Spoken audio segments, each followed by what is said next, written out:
വക്കീലിന്റെ നാവ് കൊണ്ട്, ഒരു വക്കീലിന്റെ അവതരണം കൊണ്ട് ഒരു പക്ഷേ പച്ച സാധുവിന്റെ അന്യായമായ, അയാൾക്ക് അവകാശപ്പെട്ടത് അന്യായമായി കൈപ്പറ്റാനായിരിക്കും നിങ്ങൾ പോകുന്നത്. കോടതി അങ്ങനെ വിധിയും പറഞ്ഞേക്കും.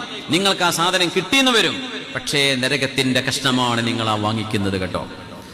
അമ്മായിമയെ പറ്റി പീഡനത്തിന്റെ കേസ് കൊടുക്കുമ്പോൾ ഭർത്താവിനെ സംബന്ധിച്ച്, ഭർത്താവിന്റെ പെങ്ങന്മാരെ കുറിച്ച്, മരിച്ചുപോയ വല്യാപ്പാനെ കുറിച്ച് ഒക്കെ കോടതിയിൽ കേസ് കൊടുക്കുമ്പോൾ പെൺകുട്ടി ഓർക്കണം, ഒരു നാളിൽ നീയും ഒരു അമ്മായിമയായി മാറും. നിന്റെ മകളെയും നീ കെട്ടിക്കും, നിന്റെ വീട്ടിലേക്കും ഒരു മരുമകൾ വരും. നീ ഈ ചെയ്തതിന്റെ 10 മടങ്ങ് നിന്റെ കണ്ണിന്റെ മുമ്പിൽ നീ അനുഭവിക്കേണ്ടി വരും. അന്യായമായിട്ടത് ചെയ്യരുത്. തൊലാക്ക് വേണോ? തൊലാക്ക് ചൊല്ലിപ്പിക്കോ.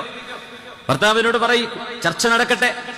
എന്നതിൽ കവിഞ്ഞ് അന്യായമായൊരു മനുഷ്യന്റെ സ്വത്ത് അപഹരിക്കാൻ നുണ പറഞ്ഞിട്ട് കല്യാണം കഴിച്ച് കൊണ്ടുവരുമ്പോ 5 പവൻ ഉണ്ടാവില്ല, എന്നിട്ട് പറയും 50 പവൻ സ്വർണ്ണം ഉണ്ടായിരുന്നു, എന്റെ ഭർത്താവ് മൊത്തം അടിച്ചു മാറ്റിയതാണ്. തെളിവുകൊണ്ടുവരാൻ പറ്റുമോ? അവള് പറഞ്ഞതല്ലേ തെളിവുള്ളൂ. ഇവിടെ ഈ സാധു എന്നിട്ട് മരണം വരെ അധ്വാനിച്ചത് മുഴുവൻ ഈ കേസ് തീർക്കാൻ വേണ്ടി കൊടുക്കുക, അത് അന്യായമായി തിന്ന് നടക്കുക.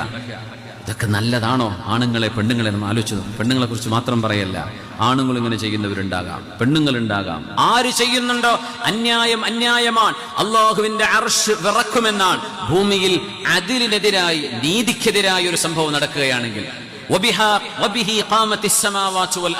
ആകാശഭൂമികൾ നിലനിൽക്കുന്നത് അള്ളാഹുവിന്റെ അദല്, പടച്ചവന്റെ നീതി എന്ന ഒരൊറ്റ തുലാസിലാണെന്ന് മഹാനായ റസൂലുള്ളാഹി സ്വല്ലല്ലാഹു അലൈഹി വസല്ലം. അത് നഷ്ടപ്പെടരുത്.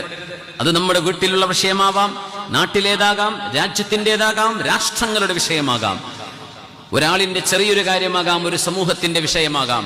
കോടതികളിൽ ജോലി ചെയ്യുന്നത് പോലും അത്രമേൽ ഗൗരവത്തിൽ കാണേണ്ട ഒരു ജോലിയാണ്. അതങ്ങ് വെറുതെ എടുക്കേണ്ട കാര്യമല്ല.